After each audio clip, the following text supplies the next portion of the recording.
Welcome to G to J. சொல்லுங்கம்மா, நீங்களும் சொல்லுங்க. G to J.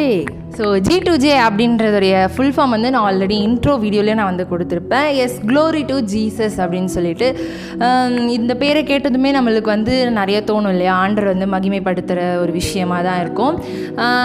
அதாவது இதோடைய பார்ட் 1 மூலயமா உங்கள் எல்லாரையும் பார்ப்பதில் ரொம்ப சந்தோஷமாக இருக்குது. அண்ட் வந்து இந்த பார்ட் 1 ஸ்டார்ட் பண்ணணும் அப்படின்னும் போது நான் வந்து ஃபஸ்ட்டு டேடி கிட்ட இருந்தால் நான் வந்து ஸ்டார்ட் பண்ணலாம் அப்படின்னு சொல்லி நினச்சேன். நேற்றுமே வந்து அவர்கிட்ட போயிட்டு இந்த மாதிரி டேடி நீங்கள் தான் வந்து ஃபஸ்ட்டு பண்ணணும் வீடியோ, உங்களோட லைஃப்பில் வந்து ஆண்டவர் என்னென்னலாம் சாட்சி வந்து என்னென்ன மிராக்கள்லாம் செஞ்சுருக்குறாங்க அந்த சாட்சியெலாம் நீங்கள் வந்து ஷேர் பண்ணணும் அப்படின்னு சொல்லும் போது, முன்னாடியே வந்து நம்ம கேட்டுப்போமே அப்படின்னு சொல்லும் போது டேடியும் வந்து எல்லாத்தையுமே ஷேர் பண்ணிக்கிட்டே இருந்தாங்க. அவரோட லைஃப்பில் நடந்த எல்லா டெஸ்டிமோனியும் அவங்க ஷேர் பண்ணாங்க. ஸ்டார்டிங் டு டில் எண்ட் வரையுமே வந்து சொன்னாங்க. சரி, அப்போ வந்து நான் சொன்னேன், டேடி ஏதாவது த்ரில்லிங்காக ஏதாவது ஒரு டெஸ்டிமோனி இருந்தால் நல்லாயிருக்கும், அதை வந்து பர்டிகுலராக நம்ம எடுத்து போடலாம் அப்படின்னு சொல்லிட்டு. ஸோ நாங்கள் நினச்சது வந்து இன்றைக்கி காலையில் வரையும் ஒரு 10 o'clock இல்லை ஒரு 10:30 இருக்கும். அதுக்கு முன்னாடி வரையும் டேடி மட்டும் வச்சு பண்ணலாம், அவரோட லைஃப்பில் என்ன டெஸ்டிமோனி அதான் என்ன மிராக்கிள் நடந்தோ அதை வச்சு மட்டும் நம்ம வந்து போடலாம் அப்படின்னு சொல்லி நாங்கள் பிளான் பண்ணியிருந்தோம். ஆனால் சடனாக என்ன ஆச்சு அப்படின்னா ஒரு இன்சிடெண்ட் நடந்தது. அது ஒரு பெரிய மிராக்கிள், த்ரில்லிங்கான ஒரு டெஸ்டிமோனி தான் நம்ம இன்றைக்கி கேட்க போகிறோம். ஸோ இன்றைக்கி நாங்கள் வந்து 3 பேரும் வந்து இந்த இடத்துல உட்காரோம் அப்படின்னா அது ஒரு பெரிய டெஸ்டிமோனி அப்படின்னு நம்ம சொல்லலாம். ஸோ என்ன நடந்தது அப்படின்றத வந்து மம்மியும் டேடியும் வந்து ஷேர் பண்ணுவாங்க. ஸோ மம்மியோட நேம் என்ன அப்படின்றத அவங்க சொல்லுவாங்க, டேடியோட நேம் என்ன அப்படின்றத அவங்க சொல்லுவாங்க. எல்லாம் நீங்கள் தெரிஞ்சுக்கணும் இல்லையா? ஓகே, ஸோ மம்மி உங்களோட நேம் என்ன அப்படின்றத நம்மளோட க்ளோரிஃபயர்ஸ்க்கு நீங்கள் சொல்லணும். க்ளோரிஃபயர் அப்படின்றது மகிமைப்படுத்துபவர்கள். இதை பார்த்து கொண்டிருக்கிற நீங்கள் ஒரு ஆண்டவரை மகிமைப்படுத்துகிறவர்கள். அதனால் உங்களுக்கு வந்து நான் க்ளோரிஃபயர்ஸ் அப்படின்னு சொல்லி நேம் வச்சுருக்கேன். ஓகே, ஸோ மம்மியோட நேம் வந்து நம்ம என்னென்னு கேட்போம். ஓகே, என்னோட நேம் என்னம்மா? என் பேர் லிடியா கிங்ஸ்லி. ஓகே, ஸோ டேடியோட நேம் என்ன அப்படின்னு நம்ம கேட்டுடலாம். Kingsley Emmanuel. எஸ், ஸோ 2 பேருடைய நேமுமே வந்து பைபிளில் இருக்குது. ஒன்று இமானுவேல், ஒன்று வந்து லீதியால். ஸோ அது 2த்துக்குமையான மீனிங் வந்து நம்மளுக்கு தெரியும். இமானுவேல் அப்படின்றது காட் இஸ் வித் அஸ், ஆண்டவர் நம்மோடு இருக்கிறார் அப்படின்னு அர்த்தம். லீதியால் என்பது தாம்பரங்களை இருக்கிறவர். எஸ், ஸோ 2 பேரோட நேமும் வந்து ஒரு மீனிங்ஃபுல்லான நேம். ஓகே, ஸோ இன்றைக்கி என்ன நடந்தது அப்படின்றத வந்து நம்ம கேட்டு நம்ம தெரிஞ்சுப்போம். ஓகே, ஸோ நம்ம மம்மிக்கிட்டேருந்து நம்ம ஸ்டார்ட் பண்ணலாம். என்ன நடந்ததுமா இன்னைக்கு? கர்த்தருடைய பரிசுத்த நாமத்திற்கு ஸ்தோத்திரம். பாப்பா வந்து 2-3 நாளாகவே எங்களை கேட்டுட்ருக்கிறா. ஃபஸ்ட்டு அவங்க டேடி கிட்டே இருந்தால் ஸ்டார்ட் பண்ணோம் அப்படின்னு சொல்லி பேசிகிட்டு இருந்தாங்க. சரி, அதுக்கப்புறம் செகண்டாக என்கிட்ட வாங்க அப்படின்னு சொல்லியாச்சு. த்ரில்லிங்காக அப்படின்னு பார்த்திங்கன்னா, வாழ்க்கையில் நாங்கள் நடந்த பாதைகள் பார்த்திங்கன்னா அது எல்லாருக்கும் ஏற்படக்கூடிய விஷயங்கள் தான். அந்தளவு வந்து த்ரில்லிங்காக என்ன கடன் பிரச்சனை அப்படின்றது எல்லாருக்குமே இருக்கும். அதிலேருந்து ஆண்டவர் நமக்கு விடுதலை கொடுத்துருப்பாங்க, வியாதியிலிருந்து விடுதலை எல்லாமே. ஆனால் காலையில் 10:30 மணி வரைக்கும் மக சொல்லும் போது, அம்மா ஏதாவது த்ரில்லிங்காக வேறு ஏதாவது இருந்தால் சொல்லுங்கம்மா அப்படின்னு சொல்லி அவள் கேட்டுகிட்டே இருந்தான். ஆனால் 10:30 மணி வரைக்கும் எந்த த்ரில்லிங்கும் எங்களுடைய வாழ்க்கையில் நடந்ததாக நாங்கள் வந்து அதை நாங்கள் நினைக்கல. இன்றைக்கி சர்ச்சுக்கு நாங்கள் வந்து சென்னை போயிட்டு ரிட்டர்ன் வரும்போது சரி ஷாப்பிங் பண்ணிவிட்டு போகலாம் அப்படின்னு சொல்லிட்டு நாங்கள் ஒரு பெரிய ஒரு ஃபெமிலியரான ஒரு ஷாப்புக்குள்ளே நுழைஞ்சோம். போயாச்சு. நாங்கள் வந்து ஃபர்னிச்சர் செக்ஷனுக்கு போயாச்சு. அது வந்து ஒரு 5th ஃப்ளோருன்னு நினைக்கிறேன். 5th ஃப்ளோருக்கிட்ட நாங்கள் போயாச்சு. போகணும் அப்படின்றதுக்கு முன்னாடி அவங்க எங்கள் ஹஸ்பண்டு வந்து காரு நான் பார்க் பண்ணிகிட்டு இருக்கேன், நீங்கள் போயிட்டு என்ன வாங்கணுமோ அதை போய் வாங்கிட்டு வந்துடுங்க, நான் வரல அப்படின்னு சொல்லிட்டாங்க அவங்க. சரி, நானும் மகளும் வந்து போயாச்சு.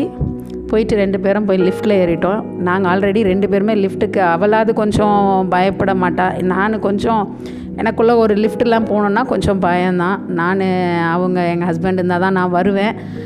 இருந்தாலும் பாப்பா நல்லா அவள் எல்லா இடத்துக்கும் போனதுனால அவளுக்கு பழக்கணம்மா, வாங்க நீங்கள் வாங்க உள்ளே வாங்க, ஒன்றும் பயப்படாதீங்கன்னா நாங்கள் 2 பேரும் தான். அப்பயே நான் சொல்கிறேன், யாரும் இல்லை பாப்பா, நம்ம ஏதாவது அப்படின்னா வாங்க எல்லோரும் போயிட்டு வராங்க அப்படின்னு சொல்லிட்டு உள்ளார போயாச்சு. போயிட்டு என்ன ஃப்ளோருன்னு போட்டாச்சு. க்ளோஸ் பண்ணுற அந்த பட்டனே அழுத்தணும், லிஃப்ட்டு மூவே ஆகலை. எனக்கு க்ளோஸ் ஆகிடுச்சு, உள்ளார மாட்டிக்கிட்டேன். எனக்கு ஓப்பனும் ஆகலை, லிஃப்ட் வந்து க்ளோஸும் ஆகாமல் க்ளோஸ் ஆகிடுச்சு, ஓப்பனும் ஆகலை, மூவும் ஆகலை. அவள் தைரியமாக இருக்காம்மா, ஒன்றும் இல்லைம்மா நீங்கள் பயப்படாதீங்க இருங்க அது போகணும்னா. அப்புறம் 2-3 வாட்டி வந்து அவள் அந்த பட்டனை அழுத்துறா, அது மூவ் ஆகலை. ஆக்சுவலி என்னாச்சுன்னா லிஃப்ட் அப்படியே அதாவது க்ளோஸ் ஆகிடுச்சு. எங்கள் அம்மாவுக்கு அப்படியே கண்ணெல்லாம் மேலே போயிடுச்சு. அப்படியே ஐயோ அங்கேயே அழ ஆரம்பிச்சிட்டாங்க. ஐயோ நம்ம மாட்டிக்கிட்டோமா அதெல்லாம் ஒன்றும் இல்லைம்மான்ற. அப்போ கூட அவங்க அப்படியே கண்ணெல்லாம் கலங்கிடுச்சு, கண்ணெல்லாம் மேலே போயிடுச்சு. அப்புறம் ஒருத்தவங்க வந்தாங்க, அவங்களும் உள்ளே வந்துட்டு அந்த லிஃப்ட் ஒர்க் ஆகலைன்னதும் அவங்களும் பயந்துட்டு எல்லாரும் வெளியே வந்துட்டோம். தட்டணும் அது நான் என்ன பண்ணேன், வேகமாக அந்த இது வந்து கிளாஸும் கிடையாது, அது ஒரு ஃபேஸ் டு ஃபேஸ் யாரையும் பார்க்குற மாதிரியும் இல்லை. அது நான் என்ன பண்ணேன், அப்படி ஓங்கி தட்டினோன்னே வெளியிலேருந்து ஒரு தம்பி என்ன பண்ணியிருக்கான், அதை அந்த பட்டனை இது பண்ணோன்னே ஓப்பன் ஆகிடுச்சு. சரி அந்த தம்பி நீங்கள் வரீங்களா வாங்க பாப்பா போகலாம் அப்படின்னு அந்த தம்பி உள்ளார வந்து இது பண்ணுறாங்க, இது ஆகலை. உடனே நாங்கள் என்ன பண்ணிட்டோம்மா, வேண்டாம் இது ஏதோ ரிப்பேர் போல் இருக்குது, நம்ம வெளியே போயிடுவோம் அப்படின்னு சொல்லிட்டு ஃபஸ்ட்டு டெஸ்டிமோனி அது லிஃப்ட்டில் போய் மாட்டிக்கிட்டோம். சரி நான் அதோட ஒரு 5th ஃப்ளோரு போயாச்சு, ஃபர்னிச்சர் இதுக்கு போனோம். அப்புறம் எல்லாமே கொஞ்சம் பார்த்தோம், பர்ச்சேஸ் பண்ணுறதுக்காக பார்த்துட்டே இருந்தோம். அப்புறம் ஹஸ்பண்டும் ரொம்ப நேரம் ஆகிடுச்சு சொல்லிவிட்டு அவங்களும் வந்து மேலே வந்தாச்சு, 5th ஃப்ளோர் வந்தாச்சு. சரி நாங்கள் போயிட்டு ஒரு டிவி ஸ்டாண்டுக்காக நாங்கள் போய் பார்த்துட்டு இருந்தோங்க. ஆக்சுவலாக வந்து அந்த போர்ஷன் அந்த பார்ட் ஆஃப் செக்ஷனில் மட்டும் பார்த்திங்கன்னா யாருமே இல்லை. நாங்கள் 3 பேர், நான் பாப்பா அவங்க இருக்காங்க. அந்த கடைக்காரர் அவங்க வந்து அதை பற்றி எக்ஸ்பிளைன் பண்ணி டிஸ்பிளேலாம் காட்டிகிட்டு இருக்கிறாங்க. எல்லாம் பார்த்துக்கிட்டே இருக்கிறோம். திடீர்னு பார்த்திங்கன்னா ஒரே சத்தம், மடமடன்னு சத்தம். அங்கே இருக்க கிளாஸ் பீஸ் எல்லாம் வந்து உடஞ்சி அப்படியே ஏதோ ஒன்று விழுகுது. எனக்கு என்ன பண்ணுறதுனே எங்களுக்கு தெரியலை. எனக்கு ஒரு மாதிரி ஆகிட்டு அதுக்கப்புறம் என்ன நடந்ததுன்றதை அவங்க சொல்லுவாங்க. ஆக்சுவலி வந்து நாங்கள் வெயிட் பண்ணி நாங்கள் வந்து எல்லாத்தையும் அதை ஒவ்வொன்றா அவங்க காமிச்சிக்கிட்டே இருக்காங்க, எக்ஸ்பிளைன் பண்ணுறாங்க. இது இவ்வளோ ருபீஸு, இதுக்கு வந்து இதோடைய ஃபீச்சர் இருக்குது அப்படின்னு நிறைய எக்ஸ்பிளைன் பண்ணிக்கிட்டே இருக்காங்க.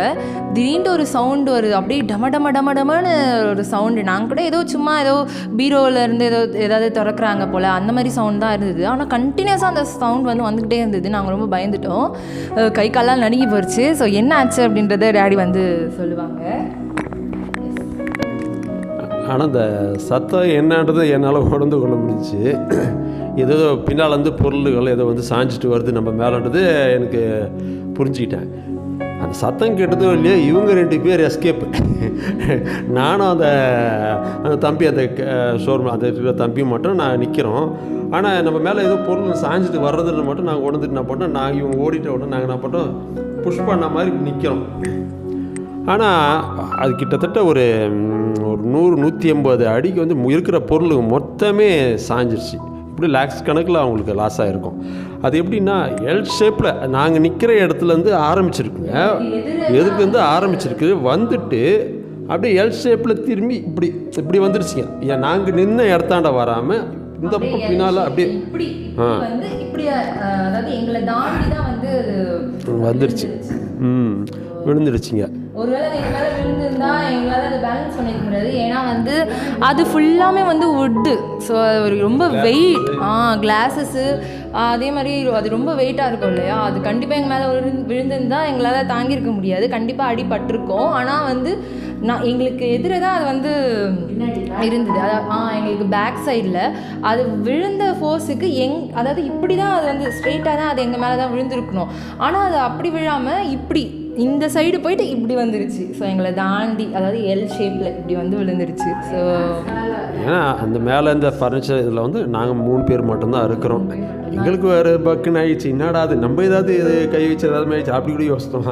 அது பின்னால் செவரை ஒட்டி இருக்கிற அந்த ரேப்பு அது சாஞ்சு அப்படியே ஃபுல்லாக மொத்தமே கிட்டத்தட்ட லேக்ஸ் கணக்கில் அவங்களுக்கு லாஸ் ஆகிருக்கும்னு நினைக்கிறேன். அது வந்து ஸோ இதிலிருந்து வந்து ஆண்டர் வந்து எங்களை குடும்பமாக வந்து மீட்டு இருக்கிறாங்க அப்படின்னும் போது அது ஒரு பெரிய விஷயம் தான். இன்றைக்கி நாங்கள் சாட்சியாக நிற்கிறோம் அப்படின்னா அது ஆண்டவருடைய பெரிதான கிருபை தான். ஸோ எஸ் கண்டிப்பாக நம்மளுக்கு வந்து ஆமாம், விழுந்திருந்தால் கண்டிப்பாக எங்களுக்கு பயங்கரமான அடி இருந்திருக்கும். ஆனால் அதுலேருந்து எங்களை ஆண்டவர் வந்து காப்பாற்றிருக்காங்க அப்படின்னும் போது அது ஒரு பெரிய ஒரு விஷயந்தான். இதுக்கு காரணம் என்னென்னா, நாங்கள் ஒவ்வொரு நாளும் ஃபேமிலி ப்ரேயர் பண்ணும்போதும் சரி, தனியாக நாங்கள் பண்ணும்போதும் சரி, பாதுகாப்பின் சங்கீதம் அப்படின்னு நம்ம ஒன்று சொல்லுவோம் இல்லையா, சங்கீதம் சாம்ஸ் 91, சங்கீதம் 91 நம்ம வந்து எப்போவுமே சொல்லுவோம், உன்னதமானவரின் மறைவில் இருக்கிறவர். ஸோ அதுதான் வந்து நாங்கள் எப்போவுமே ப்ரேயர் ஸ்டார்ட் பண்ணுறதுக்கு முன்னாடி மார்னிங் ப்ரேயரில் இந்த பாதுகாப்பின் சங்கீதத்தை நாங்கள் சொல்லுவோம். அண்ட் நைட் ப்ரேயரில் வந்துட்டு 121 சங்கீதத்தை நாங்கள் வந்து சொல்லிவிட்டு ப்ரேயர் பண்ணி நாங்கள் வந்து எங்களோட ப்ரேயர் வந்து முடிச்சுப்போம். ஸோ உங்களோட வீட்லேயுமே நீங்கள் இருந்தீங்க அப்படின்னா உங்களோட ஃபேமிலி ப்ரேயருக்கு முன்னாடி நீங்கள் இந்த வசனங்களெல்லாம் சொல்லிவிட்டு அதுக்கப்புறமா நீங்கள் ப்ரேயர் ஸ்டார்ட் பண்ணி முடிங்க. இது வந்து ஒரு பெரிய பாதுகாப்பாக ஆண்டவர் நம்ம கூட இருப்பாங்க. அண்ட் வந்து இப்போ நாங்கள் எங்கள் குடும்பமாக வந்து ஒரே ஒரு பாடலை, ஒரே ஒரு ஸ்டான்ஸாக மட்டும் நாங்கள் பாடணும் அப்படின்னு ஆசைப்படுறோம். அனுமதித்தெல்லாம் நன்மைக்கு பாடலாமா? கிரகிக்க முடியாதா? சரி, ஓகே. ஸ்டான்ஸா இருக்கா?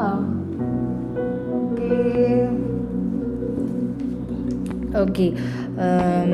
நம்ம வந்து இப்போது கிரகிக்க முடியா அப்படின்னு சொல்லி எங்கள் அம்மா வந்து பாட்டு சொல்லியிருக்காங்க. நம்ம அந்த பாட்டை வந்து சேர்ந்து பாடுவோம். எங்களோட கூட நீங்களும் வந்து சேர்ந்து பாடுங்க. இந்த பாட்டு மோஸ்ட்டாக எல்லாருக்குமே தெரிஞ்சிருக்கும்னு நினைக்கிறேன். ஓகே ஓகே எது எந்த ஸ்டான்ஸாக பாடலாம்?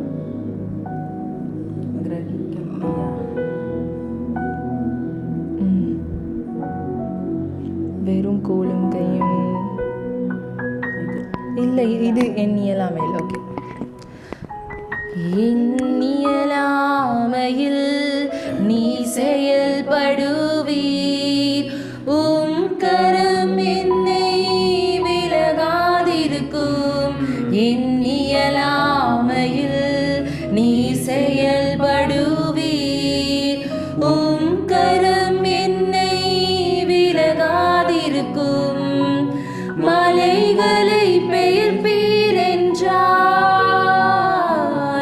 என் தடைகள் உமக்கு எம்மாத்திரம்.